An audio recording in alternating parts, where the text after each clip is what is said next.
Good morning बच्चों।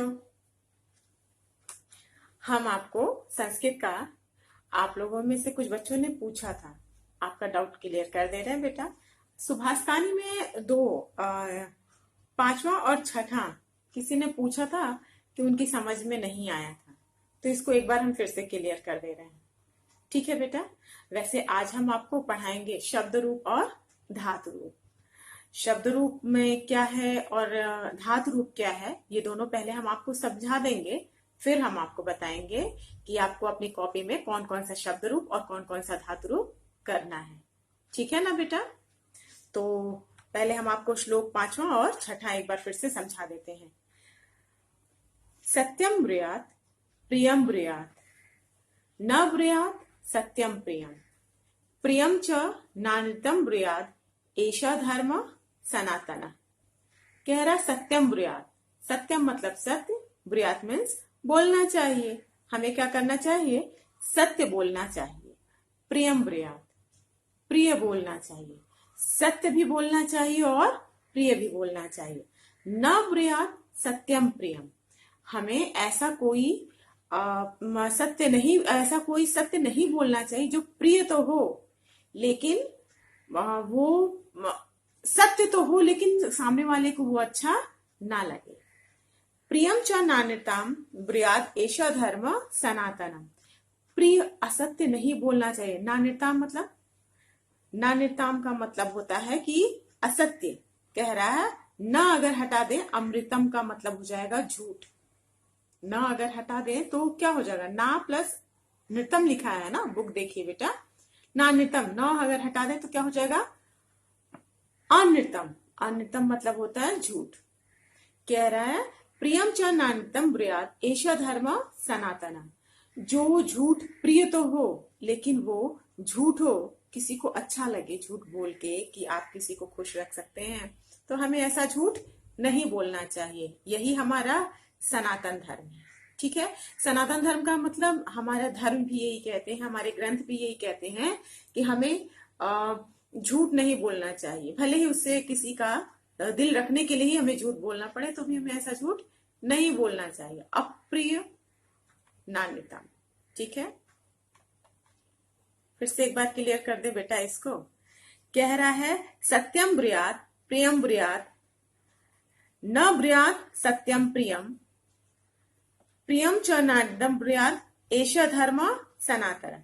कह रहा है सत्य बोलना चाहिए, प्रिय बोलना चाहिए, अप्रिय सत्य नहीं बोलना चाहिए। अप्रिय सत्य नहीं बोलना चाहिए।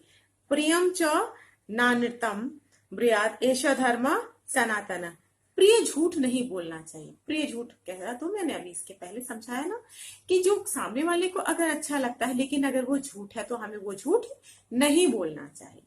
ठीक है। होता है ना कभी कभी आप लोग किसी को खुश करने के लिए या कभी कभी आप झूठ भी बोलते हैं कि चलो सामने वाले का दिल रखने के लिए हम झूठ भी बोल देते हैं ना बेटा, तो हमें वो झूठ भी नहीं बोलना चाहिए। ये हमारा सनातन धर्म कहता है। सनातन धर्म का मतलब हमारे शास्त्र यही कहते हैं कि हमें झूठ, भले ही वो किसी को अच्छा लगता हो, हमें ऐसा झूठ नहीं बोलना चाहिए। क्लियर हो गया बेटा? पांचवा। छठा, जाड्यम धियो हरित सिंचित वाची सत्यम, मनोन्नति दिशाति पापम पाप करोति, लक्ष्मी तनोति वितनोति च दिक्षु कीर्तिम, सत्संगति कथ्यम किम न करोति पुंसाम। कह रहा है जाड्यम, जाड्यम मतलब होता है मूर्खता। धियो हरति सिंचित वाची सत्य, वाची मीन्स वाणी में, सत्य मतलब सत्यता लाती है। कह रहा है बुद्धि की मूर्खता को, अर्थात हमारी मूर्खता को दूर करती है। हरित सिंचित वाणी, और वाणी में क्या करती है? सच्चाई उत्पन्न करती है। मनोन्नति दिशाति पापम पाप करोति, मान बढ़ाती है और क्या करती है? पापों से दूर करती है। पापम पाप करोति, पापों से दूर करती है। दिशाओं में हमारी क्या करती है? हमारा मान बढ़ाती है 10 दिशाओं में, और पाप से हमें दूर करती है। लक्ष्मी तनोति वितनोति, लक्ष्मी अर्थात संपत्ति की वृद्धि कराती है, अर्थात वृद्धि करना मतलब बढ़ाना, संपत्ति को बढ़ाती हैं। दिक्ष कीर्तु, और क्या करती हैं, चारों दिशाओं में कीर्ति को फैलाती। कीर्ति मतलब यश को फैलाते हैं। सत्संगति कथ्यम, कहो सत्संगति। सत्संगति का मतलब होता है अच्छी संगति। कथ्यम किम न करोति, बताओ क्या नहीं करती। पुंशाम, पुंशाम मतलब व्यक्तियों का। सत्संगति, सत्संगति का मतलब होता है बेटा अच्छी संगति। अच्छी संगति, हम अच्छी संगति पाते हैं तो अच्छी तरफ जाते हैं। और जब हमारी संगति, संगति का मतलब होता है साथ, अच्छों का साथ मिले तो आप बहुत अच्छे बन सकते हैं। जैसा कि आपका ये श्लोक कहता है कि अच्छी संगति हमारा सभी बुराइयों से हमें दूर करती है। एनी डाउट बेटा? दो श्लोक हमने क्लियर कर दिया बेटा। सुभाषतानी, आपको ये चैप्टर लर्न भी करना है। चैप्टर मीन्स एक एक श्लोक लर्न करना है। इसके पहले वीडियो में भी मैंने कहा था कि सारे श्लोक लर्न कर लीजिएगा। ठीक है बेटा, सारे श्लोक लर्न करिए, फिर कॉपी में लिखने की कोशिश करेंगे। ठीक है बेटा? अगर इसके बाद भी कोई डाउट हो तो आप हमसे पूछ लीजिएगा। ठीक है, तो चलिए आप बुक निकालिए। बुक तो आप लोगों के सामने ही है, आप पीछे देखिए। शब्द रूप और धातु रूप, हम दोनों इसको समझा दे रहे हैं। शब्द रूप का मतलब होता है जब हम शब्दों का रूप कर दिखाते हैं। रूप का मतलब जैसे आपने कारक में पढ़ा था ना, कर्ता, कर्म, करण, संप्रदान, अपादान, अधिकरण, संबोधन, है ना, 7 है ना, 8 संबोधन 8 वाले के।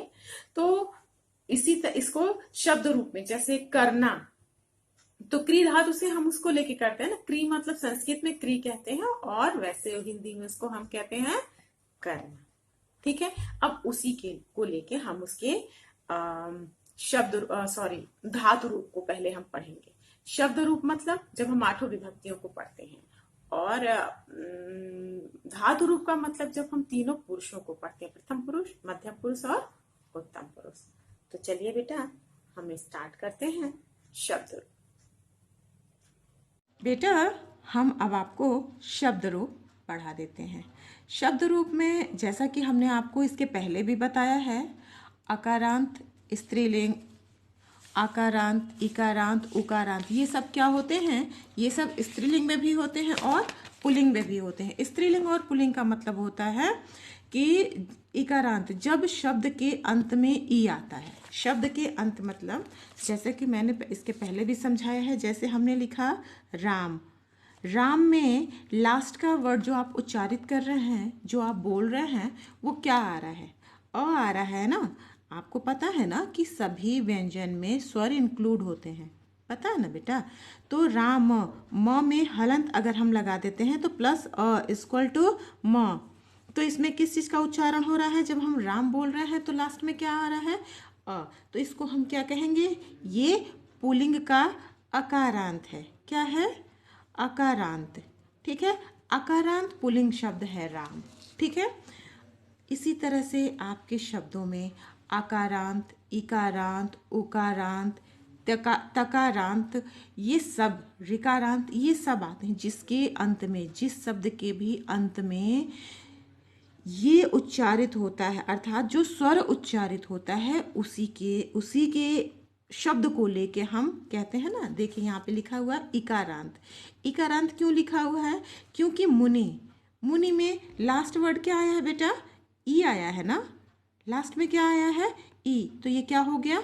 इकारांत पुल्लिंग शब्द। ठीक है, अगर स्त्री भी हम कहते हैं तो स्त्री स्त्रीलिंग में आएगा और वो क्या हो जाएगा? इकारांत स्त्रीलिंग शब्द। 3 होते हैं, पुल्लिंग, स्त्रीलिंग और नपुंसकलिंग। इन तीनों के शब्द रूप आप पढ़ेंगे। ठीक है, जैसा कि मैंने आपको राम शब्द से स्पष्ट कर दिया। अगर मति का बनाना है, मति, तो इसमें क्या होगा? इकारांत होगा ना बेटा। किसी भी नाम का लेके बनाना हो, जैसे बालक का बनाना है, बालक, बालक का अगर शब्द रूप आपको लिखना है तो इसमें ये कौन सा होगा? अकारांत, आकारांत या इकारांत? तो ये क्या होगा बेटा? अ है ना, तो क्या हो जाएगा? अकारांत। आपकी बुक में मुनि शब्द का शब्द रूप दिया हुआ है बेटा, आप इसको अच्छे से तैयार कर लीजिएगा और अपनी कॉपी पे भी लिख लीजिएगा। ध्यान रखिए, इसमें प्रथमा, द्वितीया, तृतीया, चतुर्थी, पंचमी, षष्ठी, सप्तमी और संबोधन कितने हो गए? 8 विभक्तियां हैं। कितनी विभक्तियां हैं? 8 विभक्तियां हैं। ठीक है, और एक वचन, द्विवचन और बहुवचन है। जैसा कि आप जानते हैं कि संस्कृत में 3 वचन होते हैं और हिंदी में सिर्फ 2 वचन होते हैं, एक वचन और बहुवचन। संस्कृत में कितने वचन होते हैं? 3। आपको शब्द रूप में विभक्तियों को लिखना होता है और तीनों वचन को लिखना होता है। विभक्तियाँ आप लोगों ने कारक में भी पढ़ा है ना बेटा? वही 8 विभक्तियाँ यहाँ पे प्रयोग की जाती हैं। ठीक है, ये मुनि शब्द और एक पति, ये दोनों इकारांत शब्द आप अपनी कॉपी पे शब्द रूप डाल के आज की डेट पे इसे लिख लेंगे। ठीक है ना बेटा? ठीक है। मुनि, मुनि, मुनिया, मुनीम, मुनि, मुनीन, मुनिना, मुनिभ्याम, मुनिभिः, मुनिये, मुनिभ्याम, मुनिभ्यः, मुने, मुनिभ्याम, मुनिभ्यः। आप ध्यान से देखिए तो तृतीया, चतुर्थी और पंचमी द्विवचन में ये तीनों कॉमन होते हैं, एक ही होते हैं, एक ही शब्द होते हैं बेटा, मुनिभ्याम, मुनिभ्याम और मुनिभ्याम। ठीक है, किसमें? तृतीया, चतुर्थी और पंचमी के द्वितीय विभक्ति द्विवचन में। क्लियर हो गया बेटा? बेटा आप ये मुनि का शब्द रूप और पति का शब्द रूप आप अपनी कॉपी पे, फेयर कॉपी पे, जिस पे आज अब तक आपने जो भी क्वेश्चन आंसर बाकी सब कुछ किया है ना बेटा, उस पे ये दोनों शब्द रूप आप लिख लेंगे। दिखाई दे रहा है ना बेटा? इकारांत मुनि शब्द और पति शब्द का रूप आप अपनी कॉपी पे आज की डेट में लिख लेंगे। क्लियर बेटा? अब हम आपको बताते हैं शब्द रूप। ठीक है, शब्द रूप अब हम आपको बताते हैं धातु रूप। धातु रूप का मतलब होता है कि जब कोई शब्द का, कहते हैं ना, शब्द के मूल रूप को धातु कहते हैं। धातु किसे कहते हैं? शब्द के मूल रूप को क्या कहते हैं? धातु।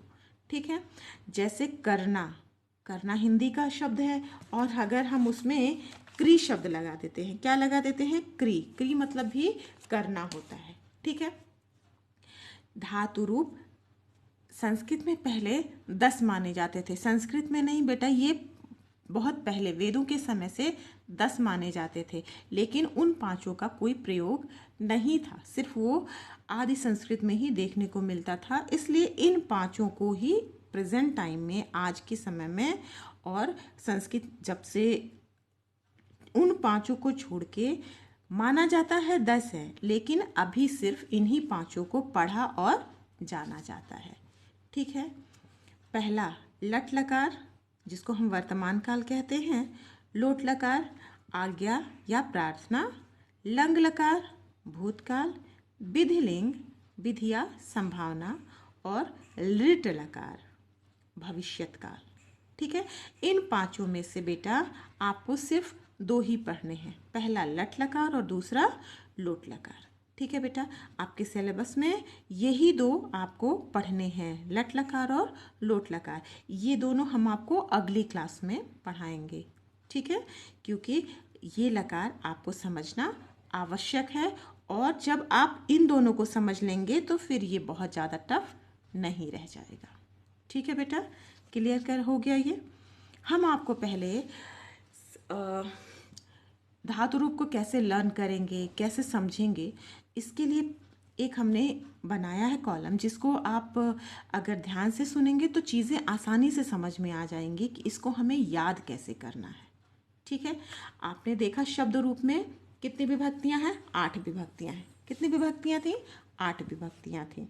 ठीक है, वो दूसरा है, इसमें है प्रथम पुरुष, मध्यम पुरुष और उत्तम पुरुष। वचन तो वही है, एक वचन, द्विवचन, बहुवचन, लेकिन इसमें प्रथम पुरुष, मध्यम पुरुष और उत्तम पुरुष है। प्रथम पुरुष मतलब वक्ता और श्रोता जब किसी के बारे में बात करते हैं वो प्रथम पुरुष। मध्यम पुरुष जिसके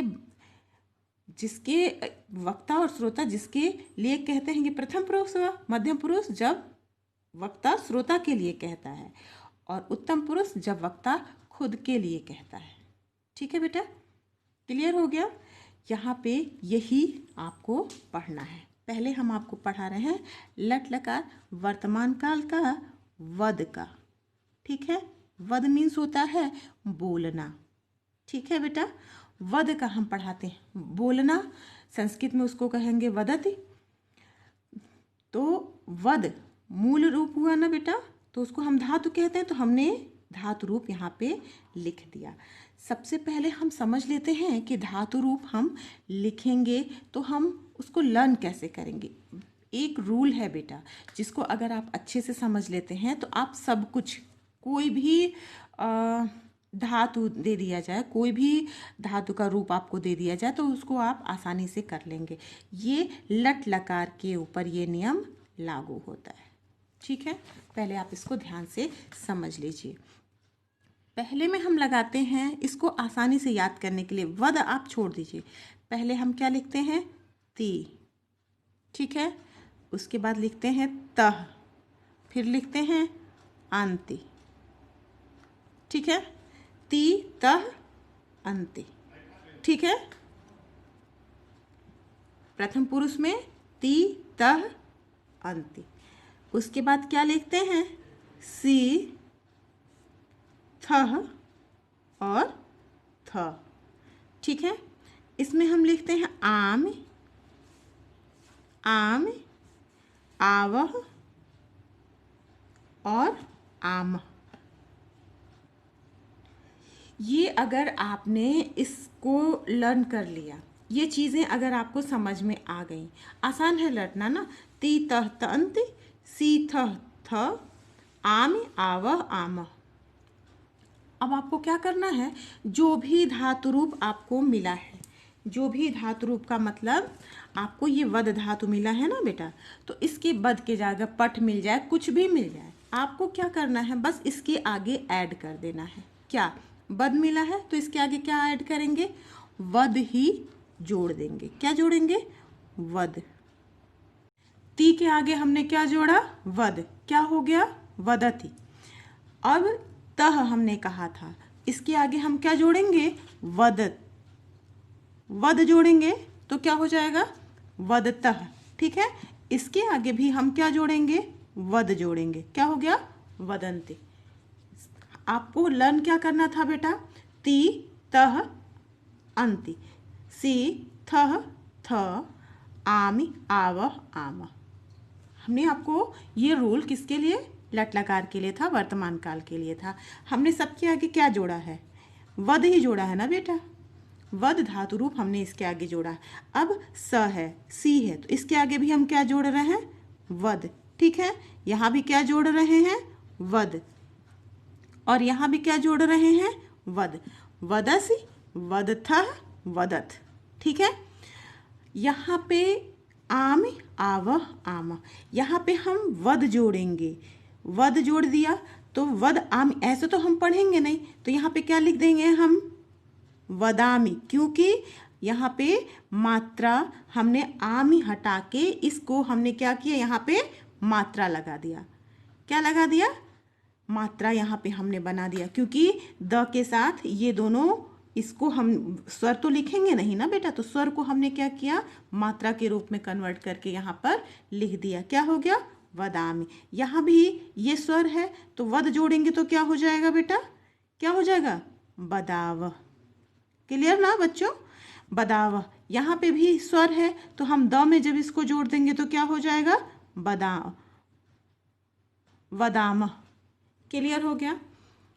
एक बात और बेटा, जब आप, हमने सबके आगे सिर्फ एक चीज जोड़ा है, वद, यहाँ भी यहाँ भी यहाँ भी, एक वचन में, द्विवचन में, बहुवचन में।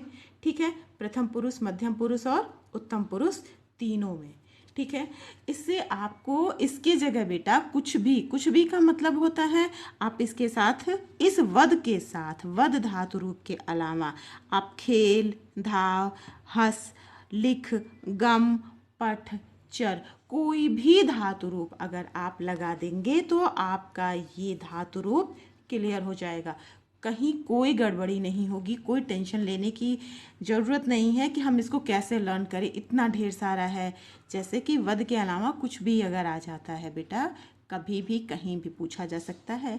अगर वध के अलावा, सपोज दैट आपकी कॉपी में मैंने बताया अगर वध ही लिखिएगा तो आप वध ही लिखेंगे। लेकिन एक बात बताइए, इसके अनुसार अगर वध के अलावा हमने आपको पठ दे दिया, गम दे दिया या पत दे दिया या फिर खेल दे दिया, कुछ भी बेटा, इसमें से कुछ भी का मतलब होता है कि आप इनमें से, इस बद धातु रूप के अलावा ये जो हमने दिए हैं इनमें से आप कुछ भी जब यहाँ पे रख देंगे, किसके आगे, ती तह अंत सी थ आम आव आम, इसके आगे जब इसको लगा देंगे तो आपका लट लकार वर्तमान काल का रूप तैयार हो जाएगा, चाहे वो वध का हो, चाहे वो पठ का हो, गम का हो, पद का हो या खेल का हो। क्लियर हो गया बेटा? अगर इसके बाद भी इस रूल को अगर आप समझ लेते हैं तो आपको कोई भी रूप लिखने में परेशानी नहीं होगी। लेकिन रूप किसका, लकार कौन सा, लट लकार। लट लकार के लिए ये रूप हमने आपको बता दिया ना बेटा। प्रथम पुरुष में एक वचन में ती, द्विवचन में तह और अंति। ठीक है। इसके बाद भी अगर बेटा लगता है कि ये समझ में नहीं आ रहा है तो आप फिर हमसे पूछ लीजिएगा। बस आपको क्या करना है, सबके लास्ट का ये वर्ड याद करना है। ठीक है, पूरा याद करने से बेटर है इसको याद करिए। तो इस जैसे जितने भी धातु रूप आपको मिलेंगे आप लर्न कर लेंगे। जितने भी धातु रूप आपको मिलेंगे इसमें से, बद से, कुछ भी आप आसानी से लर्न कर लेंगे। अगले वीडियो में हम आपको लोट लकार का इसी तरह से एक फार्मूला बताएंगे जिसके अनुसार आप लोट लकार का भी रूप आसानी से तैयार कर लेंगे। लोट लकार, आज्ञा और प्रार्थना। ठीक है बेटा, ये समझ में आ जाए तो आप आसानी से लर्न कर लीजिएगा। ठीक है बेटा, आप ये वदति, वदतः, वदन्ति, वदति, वदत, वदत, आप इस बुक में भी देख सकते हैं। सेम चीज़ ना बेटा, अगर हम ऐसे करके दिखाते हैं तो सेम दिखता है ना बच्चों, यही दिखता है ना, तह थ व आव, वदन्ति, वदत, वदाम, है ना। तो इसके लास्ट का जब याद कर लेंगे तो कुछ भी आप धातु रख के इसको लर्न कर सकते हैं। हाँ, इसको और मैंने जो शब्द रूप दिया है मुनि और पति का, वो दोनों शब्द रूप और ये वद का धातु रूप लट लकार वर्तमान काल आज आप अपनी कॉपी में कंप्लीट कर लेंगे। ठीक है ना बेटा। लोट लकार हम आपको अगले वीडियो में फिर समझाएंगे। ठीक है बेटा, थैंक यू।